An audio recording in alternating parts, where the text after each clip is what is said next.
Travis Wayne Goodsell. So, because of my education, I was able to learn some big words. And that obviously is foreign to those who don't know big words, who don't have that particular education. And there's two responses that are the most popular. One is they think I'm really smart. Two, they think I'm some kind of self-righteous deceiver, Cora Horror Antichrist, etc., etc. And so, over the last couple of days, I've thrown out pragmatism, which is our Mormon ethics that we subscribe to, or we're supposed to, if we were really Mormon. There's a tendency in Mormonism with spiritual witness cancel culture. My spiritual witness tells me you're wrong, and I'm going to cancel you, and your science and your intellectualism. And they utilize other Mormons to back them up, to support them with their spiritual witness. And it's vague enough, such as, the church is true. You're wrong, Travis, we're canceling you. Church is true. What do you mean by church is true? Be specific. They will never do so. What do you mean the Book of Mormon is true? Be specific. What do you mean Joseph Smith is a translator? So do I. I can get specific. I've talked to the big words from Paleo-Hebrew and Egyptian. How about you? You can do that too, right? Because you say that Joseph Smith is a translator. And what Mormons do not understand is that the more you bundle together as fascism in your cancel culture group to attack Mr. Big Words here, what you're going to end up doing is going contrary to the prophets. No, yeah, you're gonna do it. Watch. How many of you follow people, or Mormons, who have confirmed the map of the Book of Mormon? Yeah, a lot of you. It's kind of cool, huh? It shows the Book of Mormon is real history, because we found the geographical location. Take that, Mr. Intellectual. Well, first of all, it's fallacy, but we'll get into that in a minute. Do you not understand that it is the church's official position that there is no map? They don't approve any of them. As much as these Mormons believe their map is the one true map, and all the others are wrong, the church has come out and said, we are not going to designate a location on the earth where the Book of Mormon took place. That's the church's official position. Just like translator. If you're going around saying, yeah, we agree, Travis, but not like you, you're going too deep.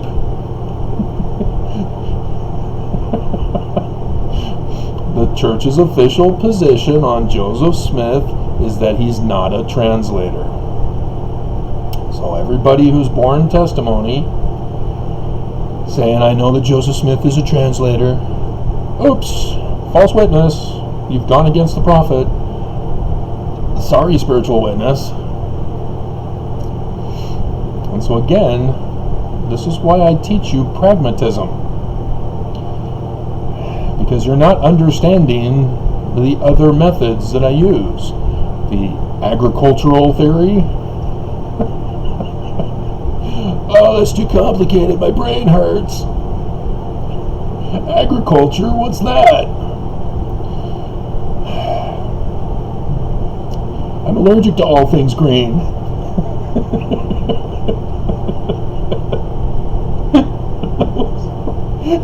Mother. Oh crap, that was excellent.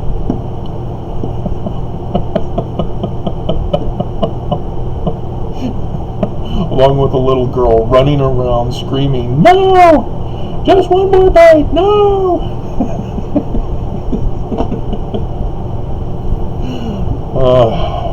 Commercials can be funny, even though they use deceptive fallacies to lure you to buy their product. You know, all you need is a woman in a bikini eating a burger, and I'll go buy the burger. I don't know why cancel culture shut them down from doing those commercials. And so, yeah, you can already see by just 2 examples of how Mormons are violating the words of the prophets. They're not following the prophets. You guys are bad. Naughty, naughty. Down and dirty. Naughty, naughty. I don't know if we'll put that as the theme song for the description, but we'll see. And so you're going to be faced with more. If I were to sit down and go over it, I'd probably come up with more. You know, I think for the most part, Mormons have been scared away from pursuing the biblical Hebrew, despite classes being taught here in Utah, or the Greek, so that you don't find out that the Book of Mormon was actually correcting the Bible, not creating new meanings for the words. Like charity? No, it's a mistranslation. The correct translation comes from the Greek agape, which means love, which is the higher form of love over philo, and is different from eros, which is erotic love. Eros, erotic, sexual. But if you don't know Greek, you're going to look at charity and go, oh, it's the higher form of love. It's Christ-like love. Oh, yeah, I have charity. You haven't given a single penny to charity. You're not charitable. If you're giving it to the church, you're wasting your money. And tithing is not a donation, James Huntsman. It's a RICO violation. And so, yeah, you guys you're not heeding my warning. And it's not just because you're going against Joseph Smith and the original intention of the Book of Mormon and his original doctrines. It's that you're also going against the prophets. That's fun for me. I laugh at that. So please, put your hate comments. Send me your death threats. And I'll just laugh at you because you're going contrary to the prophets.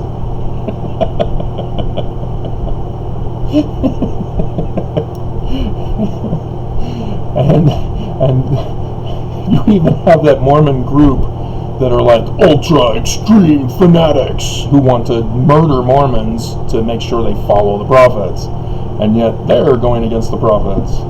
So yeah, the democratic cancel culture goes against the prophets. I did the video where the prophets are going to encounter a very stressful situation because they're not going to be able to control Mormons.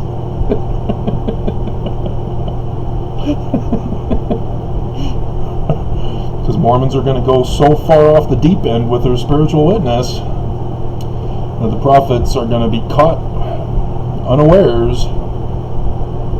So, good times ahead. But the apologists are very popular for the church.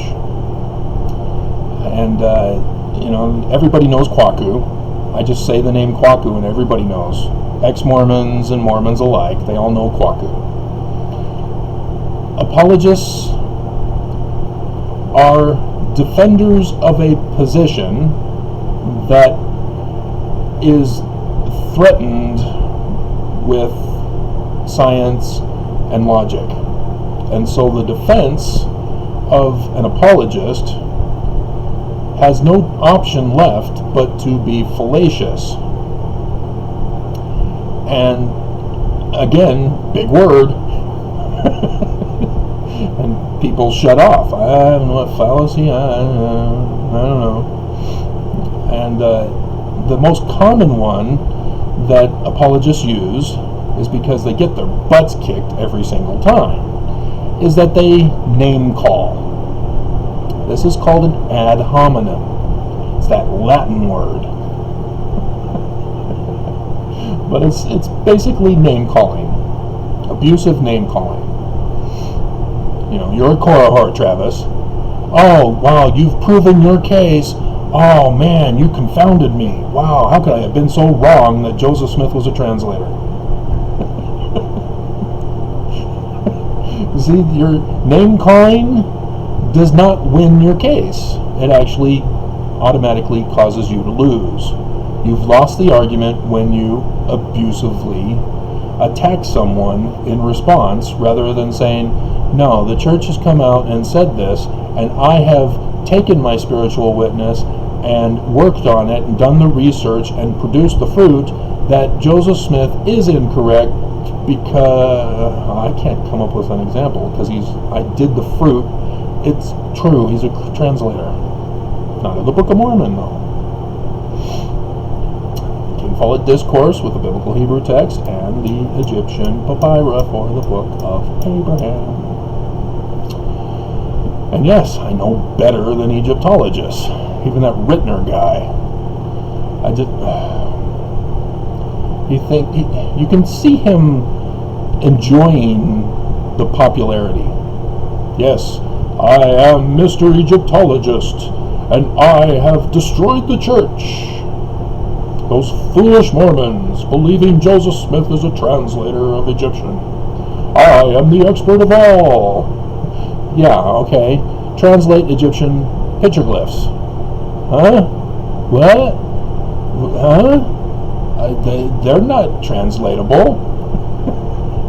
There's no listing in the sign list of Gardner or Budge or anybody else for that matter. I don't know what to do. Exactly. I'm the decipherer of Egyptian petroglyphs. And guess what? They are translatable at multi-levels of translation, not just one. And I've gone over that with my big words.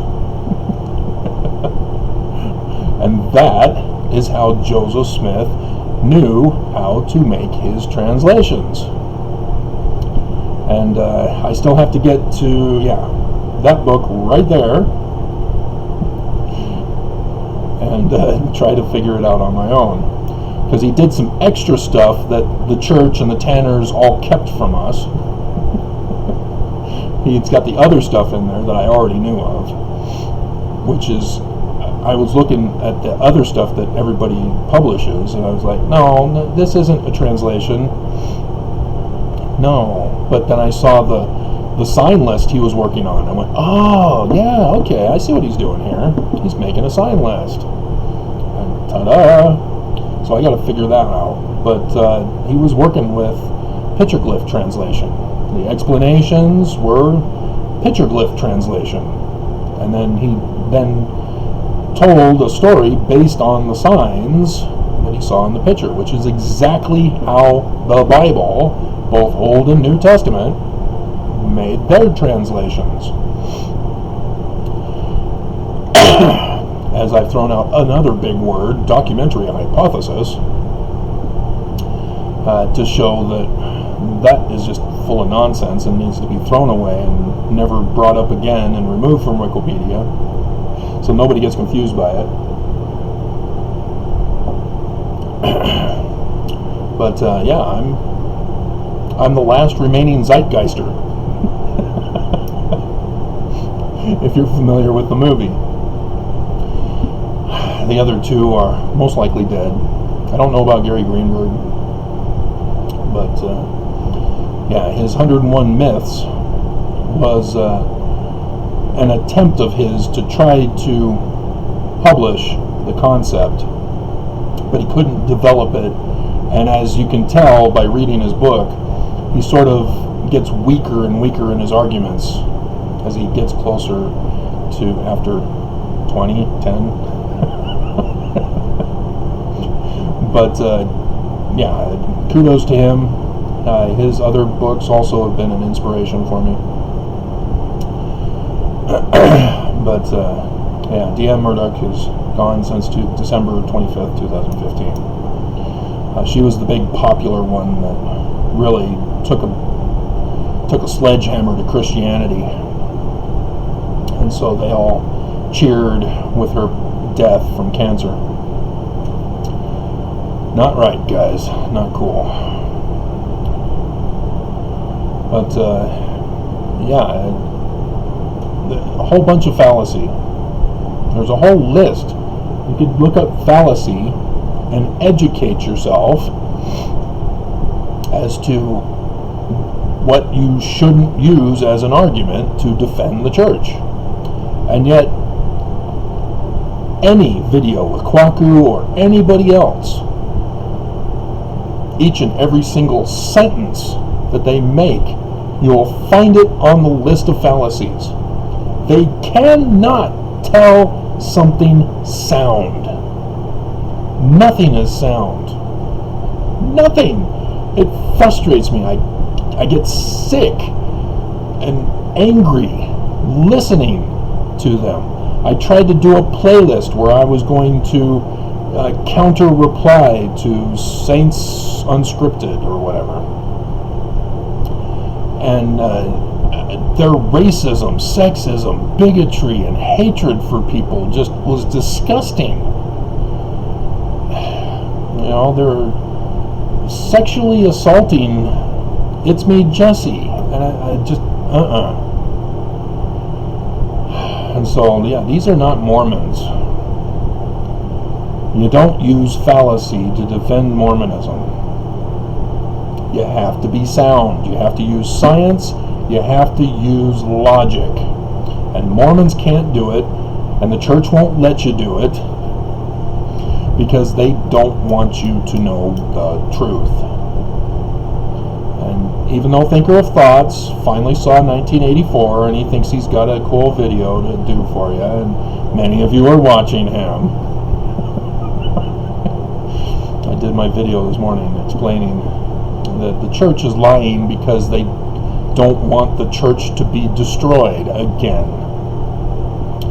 See, their first group was the Scottish Rites Masons, which was infiltrated by the Illuminati, and then the Smiths were the ones responsible for the anti-Mason movement, which destroyed, burnt to the ground the Scottish Rites and York Rites of the Smiths temples.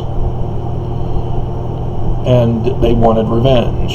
And so Brigham Young got it with the assassination of Joseph Smith, and then created his own kingdom, but then the United States came in. No, Brigham, no more kingdom for you. We'll let you be governor if you can be good. He couldn't be good. No more governor. And so Brigham Young retaliated and kicked out all the other governors that the United States sent in, and kicked out all the judges that the United States sent in. And so the United States had to send in the army to stop this abusive Mormon church. Oh, you thought it was picking on them for their religious beliefs, did you? Of polygamy, of human sex slavery, and kidnapping, human trafficking. That was the religious beliefs you thought that was being threatened by the United States, and the Death to America covenant in the temple, or the endowment house. They didn't have a temple built during Brigham's time until St. George, I think, was like right near the end of his death. Something like that. But yeah, the United States had enough of the church, and their corruption and their crimes and their polygamy, and as a result, shut the church down, disincorporated it. Big word, huh? Disincorporate. It means closed. They no longer functioned as a legitimate religious entity. And so,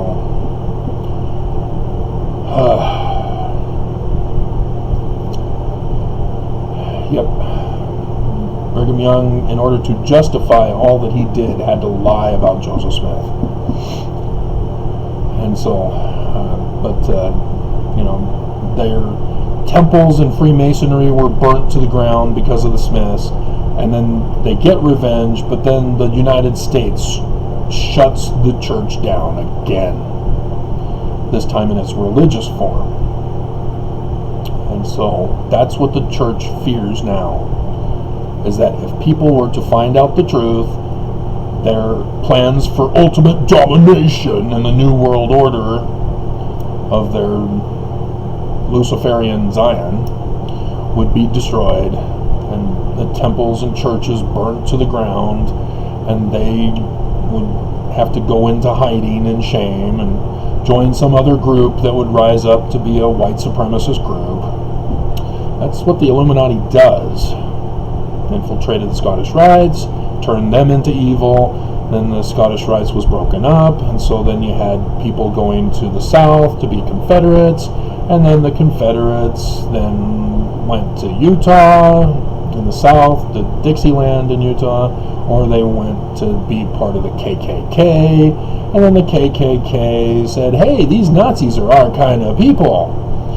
And then you get the GOP, as they just turn the star on the elephant upside down to let everybody know we now control the GOP under Nixon. So that's what they do. They just go from group to group whenever they get destroyed for their crime and corruption. But their ultimate goal, they're getting away with it so far, thanks to Mormons and allowing good to fail, so that evil can stand strong in the dust of hell of the blackest of hates, for he, the evil seer, awaits you. Now, many, many lifetimes later, they're destroyed, beaten down. Big words, Travis. Where does that come from? Shout at the devil, shout. So, yeah, Mormons, you have no ground to stand on. The church is letting you do this, and I don't think they know the consequences of what they're allowing you to do, because you're going against the prophets. And eventually the prophets are going to catch on, hey, they're going against us. They're not following us, because they're starting to catch on, though. The mask thing. The prophets ordered one of the 70 in charge of Salt Lake in Utah to announce that Mormons must wear masks. And Mormons, with their spiritual witness, nope, it's a hoax. It's taking away our free agency, because it doesn't help when Bednar comes out and says, oh, this coronavirus is taking away our agency.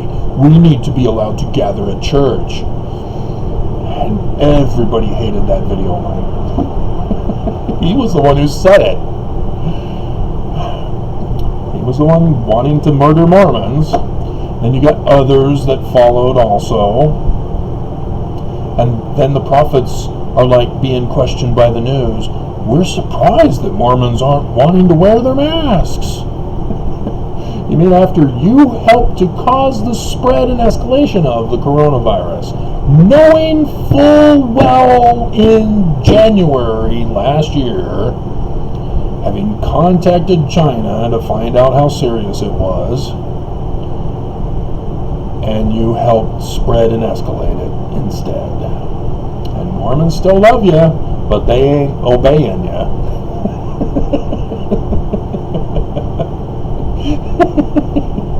They draw near to you with their lips, but their spiritual witnesses are far from you. There's my title.